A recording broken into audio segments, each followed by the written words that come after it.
Hey everyone, Working Weston here. So you want to make kombucha but realize that you need a SCOBY. Well, today I'm going to show you how to make one.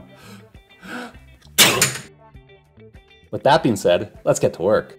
So essentially we're making a sweet black tea. We need sugar, we need black tea, a mason jar, you know how much I love my mason jars, a measuring cup, a coffee filter for the lid, I'll explain that later, and some store-bought kombucha. In essence, we're taking the bacteria from this kombucha and growing it out to make a SCOBY. I just get whatever's cheap, flavored, unflavored, whatever you can get a hold of, give it a shot, it's probably gonna work. So first step is to add 1 cup of boiled water to your measuring cup. The total recipe is for 2 cups of water, but I like to do a concentrated batch, and then I could add a cup of cool water later to cool it down so I don't have to sit and wait for it to cool on its own. Next step is 1 tea bag of black tea and a 1/4 cup of sugar.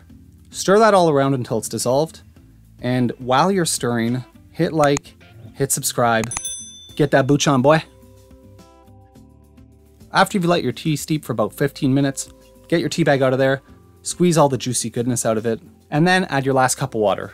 You're aiming for about room temperature. A little warmer is fine. At this point, put it into your mason jar. I like using quarts to make SCOBYs. It's perfect size for this recipe. And then dump, I don't know, maybe half your bottle in there.